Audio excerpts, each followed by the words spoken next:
Hello, hello, bonjour à tous. Alors c'est encore un privilège pour nous de nous retrouver sur cette plateforme. Nous avons encore l'honneur et le privilège d'être là et de pouvoir discuter sur un thème, comme vous le connaissez déjà dans Parlons-en, c'est le cas. Et aujourd'hui nous voulons parler d'un thème particulier, nous voulons parler de l'évangélisation. Nous voulons parler de l'évangélisation et pour cela, nous allons accueillir un pasteur, un homme de Dieu qui est là pour nous aider à mieux comprendre. L'évangélisation, comment? On est habitué à l'évangélisation porte à porte, dans les rues et tout, mais aujourd'hui, on veut voir l'évangélisation sous un autre angle. Comment est-ce qu'on peut évangéliser d'une autre manière? Encore plus, est-ce que c'est possible d'évangéliser au travers de notre travail et également au travers de notre culture? N'est-ce pas que c'est intéressant?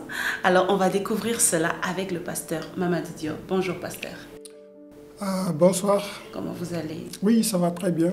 Est-ce que vous pouvez vous présenter en quelques... Je me nomme pasteur Mamadou Diop, je suis pasteur à l'église presbytérienne du Sénégal.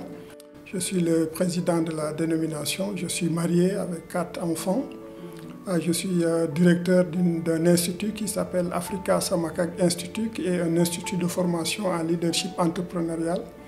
Je suis également directeur de la Maison de Timothée, qui est un institut de formation pastorale d'une durée de 2 ans et au-delà de 2 ans, si le candidat est reçu, il est ordonné comme pasteur. Je suis également président de l'église presbytérienne de l'Afrique de l'Ouest et je suis en même temps entrepreneur. Waouh, un bon CV, pasteur. Pour la gloire de Dieu, nous bénissons le Seigneur en tout cas pour votre vie et pour le privilège que vous nous faites de venir sur ce plateau. Que Dieu vous bénisse et nous croyons que nous allons passer un bon moment. Ah oui, je suis venu ici pour passer un bon moment. Gloire à Dieu, gloire à Dieu. Alors donc, comme je disais tantôt, nous voulons parler de l'évangélisation au travers du travail et de la culture. De prime abord, quelle est la place de la culture, selon vous, dans la société africaine de façon générale, mais sénégalaise de façon particulière? Tout d'abord, la culture est extrêmement importante pour une communauté. Une communauté est une communauté au travers de sa culture. Et la culture d'une communauté est définie en rapport avec la question de langue, en rapport avec la question de l'habillement, en rapport avec la question de comment elle organise ses cérémonies, en rapport également avec la question d'habitation. Et c'est la raison pour laquelle on a l'habitude de dire que qui ne se maîtrise pas culturellement communique mal.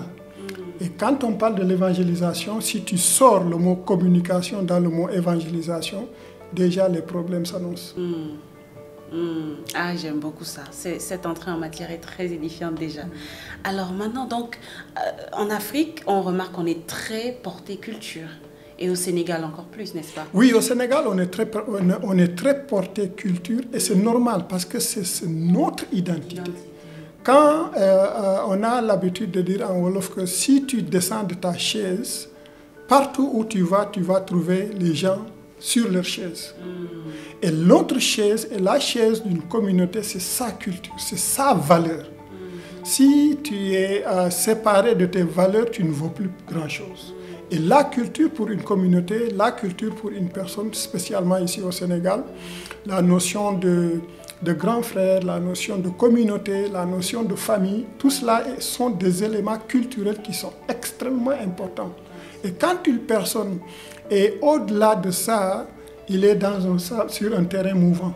Et une personne qui est sur un terrain mouvant peut être envahie et emportée par toutes sortes de vents. Waouh, c'est intéressant. Mais quel est comment expliquer? Quel est le rapport? Le rapport, c'est justement du point de vue communication. Quand on parle de communication, c'est-à-dire aller donner ce message à d'autres personnes qui sont là. Et dans cette transmission de messages, il y a des codes. Et ces codes, si tu ne sais pas employer les codes des auditeurs, il est normal que la communication ne passe pas. C'est la raison pour laquelle quand vous avez voulu organiser cette plateforme ou bien ce rendez-vous, vous avez choisi un lieu à l'écart. pour éviter le bruit. Et en communication culturelle, on dit que si, par exemple, le public cible ne comprend pas les mots que tu utilises, ne comprend pas que les images que tu utilises pour décrire, par exemple, l'idée que tu veux, mais c'est une communication vide. Il y a du bruit, il y a du bruit dans la communication.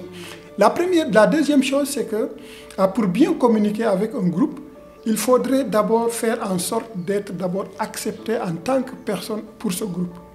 Dès l'instant que tu n'es pas accepté, ton message sera aussi rejeté. Mais dès l'instant que tu es accepté dans le groupe, ce groupe est maintenant prêt à entendre ce que tu veux dire. Et donc, dans cette acceptation individuelle, il y a la question de langue, il y a la question d'habillement, il y a la question de relations, etc., etc. Et c'est la raison pour laquelle le plus souvent dans la rue, quand tu entends les enfants, quand un Toubab parle Wolof, ils vont te dire « Ah, Toubab bangi lak Wolof ». Ils parlent le Wolof. C'est-à-dire ils sont tellement... Ils s'attachent directement à lui parce qu'ils parlent leur langue. Et moi aussi, quand je marche dans la rue et que quelqu'un me parle serré, je dis, la première des choses, c'est le sourire pour lui dire « Ah oui, il parle ma langue, donc il s'intéresse à moi, il est ouvert à moi, il me connaît. » Et je suis ouvert à lui. Et dès l'instant qu'on est ouvert, c'est ça qui facilite maintenant la transmission de nouveaux messages. Il faudrait nécessairement que dans la culture d'accueil, il y ait ce qu'on appelle des pierres d'achoppement au message que nous venons apporter. Parce qu'un message de l'évangile, c'est un message nouveau. Il faudrait nécessairement chercher des pierres d'achoppement dans la culture pour que la communication se fasse normalement. Et ces pierres d'achoppement sont, comme je l'ai dit, la façon d'habiller, le langage, les images qu'on utilise et le respect des personnes et de la communauté à laquelle on parle. C'est très intéressant parce que là on comprend qu'on peut avoir un très bon message. Hein. Le message de l'évangile, c'est le plus beau des messages. Et pécher en fait sur la façon de vouloir le communiquer. Sur la transmission. Sur la transmission, c'est ça. Donc, et vous avez parlé de quelques codes. Est-ce que vous pouvez nous redire en fait encore, pour ceux qui veulent évangéliser, quels sont les codes? Je vais donner juste un exemple. Quand nous organisons une cérémonie de mariage dans les villages, tu vas voir que c'est des jeunes qui se marient, mais sous la tente, il n'y a que des jeunes. Et dans cette cérémonie, la femme est habillée un peu à l'occidental, le jeune homme est habillé costume, cravate, malgré la chaleur. ils vont commencer à danser. Et le jour du truc, on va commencer à faire le truc, comment on dit ça, on s'embrasse, on va se donner des baisers. Mais si tu regardes de loin la cérémonie, tu vas voir que les vieilles personnes sont de l'autre côté assises. Ça c'est un message. Ça, c'est un message qui communique que ce que vous faites dans votre bâche là, ça ne concerne que vous. Pour nous, on ne connaissait pas ça et c'est la raison pour laquelle ils ne sont pas intéressés du tout à regarder ce qui se passe sous la tente. Ils sont là-bas sous leur bâche en train de dire ce qu'ils... Et si on pense qu'on est en train d'évangéliser au travers de cette cérémonie que l'on fait, non. La manière de le faire repousse les gens. Et ça, nous devons, ça c'est comme on dit, un bruit dans la communication.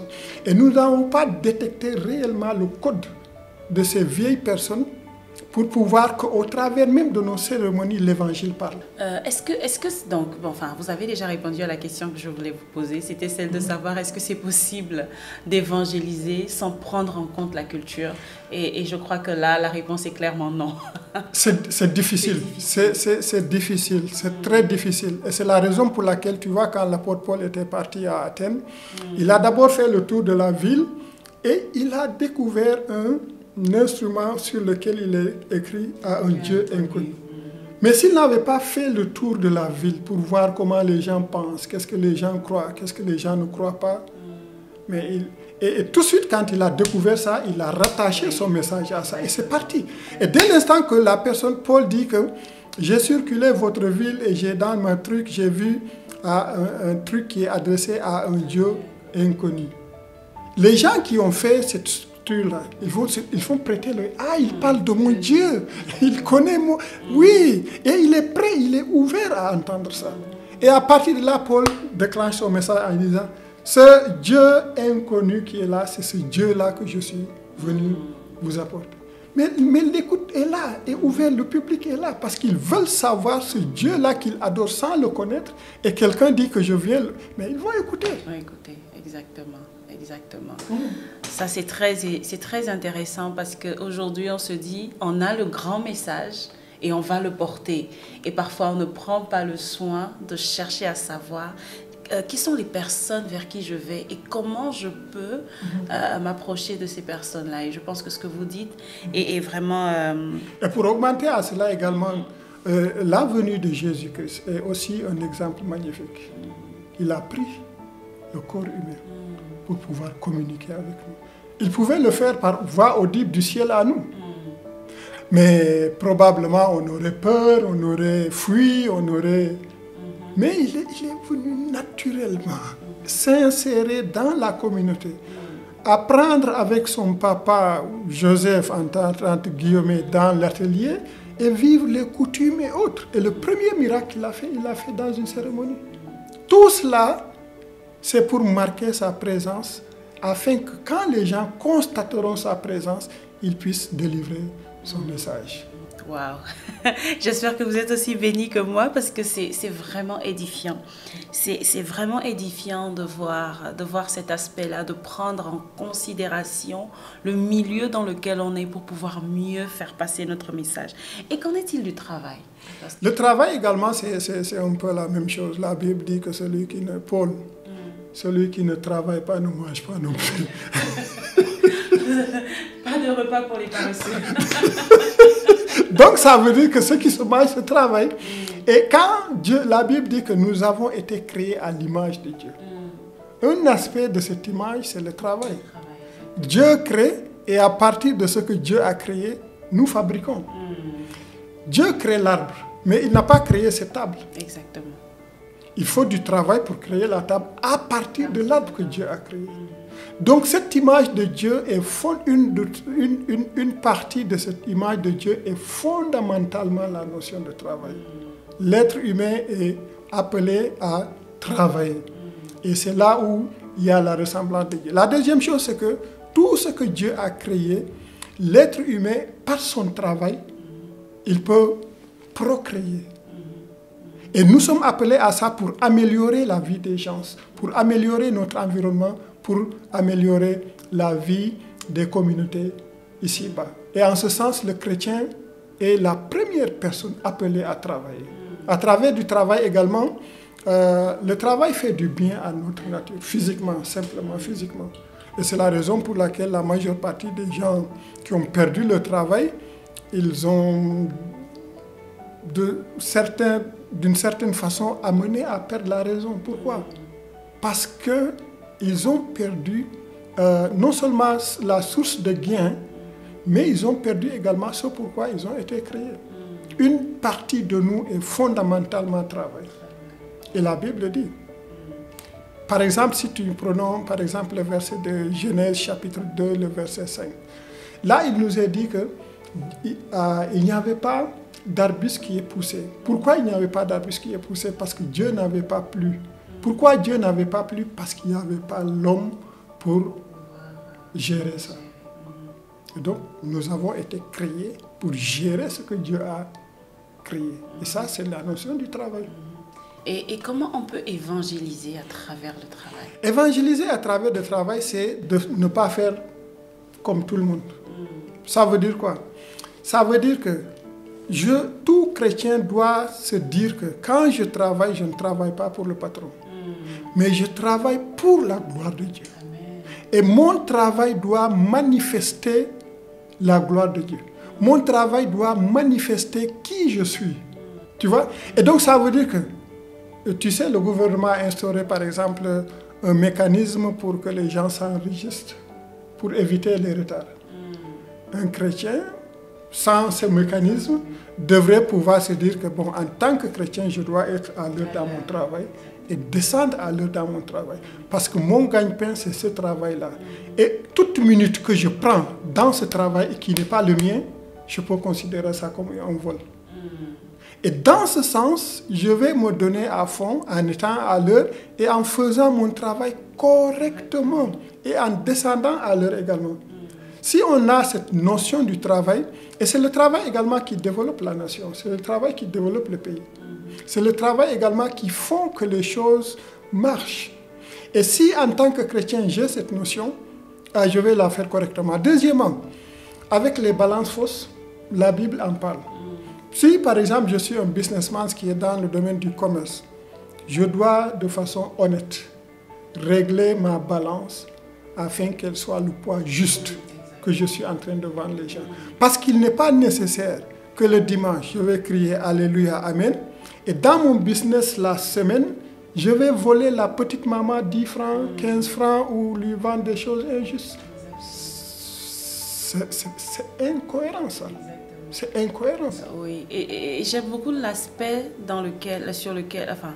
l'aspect que vous touchez avec la notion de travail. C'est vraiment faire les choses de façon correcte. Évangéliser à travers de son travail, c'est pas d'abord aller dans les bureaux et parler de Jésus, mais c'est avoir véritablement ce témoignage, je veux dire, faire les choses de façon correcte, être assidu. La tenue correcte, l'assiduité et la justice dans ce que tu fais. Amen. Wow. C'est mieux que d'aller le dimanche à l'église, sauter, danser. Et le dimanche, le lundi matin, tu vas rater ton boulot parce que tu as été jusque tard dans la nuit à l'église. Il y a quelque chose qui cloche là-bas. Ou bien tu te réveilles parce que tu as été dans une campagne d'évangélisation. Le matin, tu as la tête qui fait mal, tu ne vas pas au boulot. Ce n'est pas ce que Dieu nous demande de faire. Mieux vaut faire... savoir la limite de temps que tu consacres à l'église et du temps que tu consacres au travail. Parce que travail de la façon dont je l'ai dit. Et si on a cette notion, celle qui fait la cuisine, il ne va pas simplement se dire que bon, c'est du tchèb que je prépare et puis bon, kubouglek, si tu veux, tu manges, si tu ne veux pas. Mais elle va se dire que je fais ce repas pour la gloire de Dieu. Et quand je cuisine pour la gloire de Dieu, ben ça a du résultat pendant que les gens le mangent. Parce que je cuisine avec un esprit ouvert, avec un cœur gai. Et ça communique ça sur la préparation. Mais si tu es dans la cuisine fâché, en train de se plaindre, c'est encore moi qui dois préparer. Mais ça va se refléter sur la cuisine. Waouh! Moi, je suis tellement bénie. Alléluia. Je suis tellement bénie parce que je voyais vraiment je voyais quand je vous posais la question par rapport au travail, je voyais vraiment quelles sont les techniques pour évangéliser dans son lieu de travail. Et là, vous abordez ça dans un autre sens et je me dis, waouh, c'est tellement important.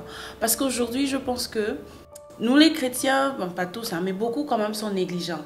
Bon, tu peux arriver en retard, voilà. À l'église, on doit être à l'heure, au travail, enfin, on peut faire les choses comme tout le monde. On est au travail 2 minutes, on est sur WhatsApp. Tellement de petites choses qu'on fait, des petites négligences, mais on ne rend pas gloire à Dieu en fait en faisant ça. Non. C'est ça. Non. Et comment si dans ce que je fais, parce qu'il y a 2 choses, la parole et l'action. Dans le travail, c'est l'action qui est beaucoup plus importante. Pourquoi l'action est beaucoup plus importante? C'est-à-dire, tu m'as parlé tout à l'heure que c'est avoir un programme d'aller de bureau en bureau pour parler de Jésus-Christ. Ça peut venir après. Je peux parler de Jésus-Christ sans ouvrir ma bouche dans mon travail. Je peux être de façon à ce que quand toute personne dans le bureau où je suis veut du conseil, vienne vers moi. Parce qu'il me voit sérieux. Il voit que je ne parle pas de tout et de n'importe quoi. Et il voit qu'à chaque fois que je prends la parole, je dis des choses qui aident les gens. Et quand les gens dans ton bureau te remarquent de cette façon, quand ils ont des problèmes, ils vont venir vers toi. Et là, en public maintenant, tu peux lui dire que bon, si je suis comme ça, c'est à cause de Jésus et l'évangélisation. Là, le message est beaucoup plus percutant. Mais c'est beaucoup plus percutant. Mais par exemple, si tu ne fais pas ça, et que quand ils combinent pour voler le patron, tu es parmi eux ou parmi elles. Mais après, comment tu peux leur parler de l'évangile? Exactement. Quand ils combinent pour faire la grève, tu prends les pancartes. Quand ils combinent pour faire des balances fausses, tu es dedans. Et après, tu vas tourner pour leur parler de Jésus-Christ. Comment? Qu'est-ce que tu vas leur dire? Non, c'est d'abord le caractère. Et ensuite la parole. Amen. C'est d'abord le caractère et ensuite la parole. J'aime beaucoup cette phrase. Moi, je suis tellement bénie et je crois que je suis au bon endroit et à la bonne place pour recevoir, toutes ces choses. Et j'aime beaucoup aussi cet aspect de, quand vous avez parlé de la balance fausse, c'est autant ce qu'on voit dans un bureau, les gens me voient, mais c'est aussi ce qu'on fait soi-même. C'est-à-dire, tu fais par exemple, tu es entrepreneur, tu fais peut-être, je sais pas, quelque chose et quand les gens commandent, tu triches un peu, tu tournes un peu, tu voles un peu. Peut-être que les gens ne voient pas, mais Dieu voit. Et ça se répercute forcément sur... Et pour appuyer ça, aujourd'hui, il y a beaucoup de boutiques en ligne. Beaucoup de chrétiens peuvent faire leurs marchandises sur les réseaux sociaux. Mais ce qu'ils font sur les réseaux sociaux, c'est la marchandise de première qualité. Et quand toi, tu fais la commande, tu commandes en fonction de ce que tu as vu sur les réseaux sociaux. Mais le dommage, c'est que quand ils te livrent... il y a un décalage. C'est ça. Exactement. Exactement. Et le dimanche, on va tympaniser les gens. Non, mais non, c'est pas ça. Il faut qu'on se ressaisisse. Quoi. Amen. Amen. En tout cas, merci beaucoup, pasteur. On peut parler jusqu'à demain parce que c'est tellement intéressant ce que vous dites et je suis tellement bénie. Mais je voudrais vraiment qu'on retienne ça, ces deux choses que vous avez partagées par rapport à l'évangélisation au travers de la culture. C'est de ne pas banaliser, enfin c'est de bien prendre en compte la culture, le pays, le lieu dans lequel on est, le contexte, pour pouvoir mieux faire passer son message. Et pour le travail, c'est également de faire les choses de façon correcte, pour la gloire de Dieu avant. Parce que si on fait pour la gloire de Dieu, forcément, on fait bien, exactement, on fait bien. Et ça, c'est très intéressant. Mais j'aimerais quand même poser une dernière question. Et là, c'est en rapport avec la culture. Quel est le lien, enfin, quelle est la séparation entre la culture et la parole de Dieu? Bon, quand on parle de culture, évidemment, il y a plusieurs choses dans la culture. Il y a des aspects sombres de la culture, mais également il y a des aspects qui peuvent aller de pair avec la parole de Dieu. Quand je parle d'utiliser la culture, je ne parle pas d'utiliser tout. C'est comme quelqu'un, quand on te met un bol de tchéboujen, mais on ne t'a pas dit de manger les autres. C'est à toi de prendre ce qui est bien dans ce poisson-là et de le manger. La cuisinière ne t'a pas dit de manger tout. Et donc quand je parle de prendre la culture comme un pont, c'est d'utiliser les choses positives de la culture. La langue est une chose très positive. L'habillement est une chose très positive. La restauration est une chose très positive de la culture. La façon d'organiser nos cérémonies, tout ça, la culture. L'Évangile accepte les cérémonies. C'est la raison pour laquelle Jésus était présent à un mariage. Et donc, ce sont ces aspects que je demande de pouvoir utiliser comme pont pour véritablement que ton message soit entendu et qu'il y évite les bruits. Parce que dès l'instant que tu ne maîtrises pas la culture des gens, tu vas créer du bruit pour rien. Et ça va interférer ton message. Amen. Ah, je suis bénie, je ne fais que le répéter. et pasteur, si vous aviez un mot de fin à communiquer aux personnes qui nous regardent, qu'est-ce que vous leur diriez? Bon, j'aimerais tout d'abord dire merci à toute la communauté de Dieu me parle qui nous écoute en ce moment ou qui nous écouteront. À ce que j'aimerais toucher, c'est que le point sur lequel est mis l'émission de ce soir est un point extrêmement important. Les questions de la culture et de l'évangile, les questions du travail et de l'évangile. Et je me rends compte que en tant que chrétien, nous avons beaucoup à faire dans ce domaine-là. Parce que le plus souvent, on a pensé que s'habiller en khaftan, c'est être démodé, manger avec la main, c'est être arriéré. Et en faisant ça, on renie, on se dédie de notre culture et également on creuse un fossé avec les grandes personnes qui ne peuvent manger avec la cuillère. Et dès l'instant qu'on se crée ce fossé, il est difficile de leur communiquer quoi que ce soit. Parce que c'est nous qui les avons, qui se sommes séparés d'eux.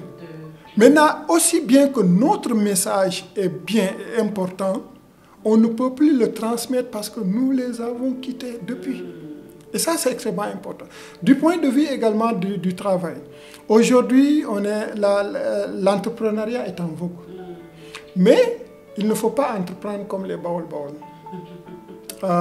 Entreprendre comme les Baol-Baol, c'est de dire que, comme on l'a dit tout à l'heure, montrer la marchandise de qualité sur les réseaux sociaux, mais à la livraison, tu livres autrement. Ça, je ne peux que qualifier ça de vol. Ou bien utiliser une balance fausse au lieu de vendre le kilo, tu vends 900 et poussière. Non, le kilo, c'est le kilo, pas plus ni moins. Comme on dit, l'heure, c'est l'heure, avant l'heure, ce n'est pas l'heure, et après l'heure, ce n'est plus l'heure. Et donc, la notion de justice s'applique d'abord à là. Et si nous disons que nous sommes régénérés et que nous sommes incompétents à vivre ça de cette façon, ben, notre régénération manque de quelque chose. Et j'aimerais véritablement encourager à la jeunesse, à tous ceux qui nous écoutent ce soir, de prendre ces choses en compte et d'améliorer leur évangélisation, que ce soit par rapport au travail, mais également par rapport à la culture. Amen. Amen. Je bénis le Seigneur pour la présence de notre pasteur Mamadou Diop avec nous, parce que je suis sûre que vous avez été aussi bénis que moi. Et c'est une mine d'or, hein, pasteur, tout ce que vous nous avez partagé. Et je crois et j'espère que vous avez été bénis. J'espère que ça va vous aider à revoir votre façon de voir les choses, à revoir votre façon de communiquer l'évangile, à revoir votre façon de travailler. Que tout ce que nous faisons, que nous le fassions pour la gloire de Dieu. Et Dieu sera glorifié. Et nous allons être également excellents dans tout ce que nous ferons. Parce que comme le pasteur l'a dit, tout ce que nous faisons pour Dieu, quand nous le faisons correctement, nous le faisons forcément bien. Que Dieu vous bénisse. Que Dieu vous bénisse, pasteur. Merci d'avoir invité ici aussi. Amen. Merci. Le plaisir est à vous. Amen.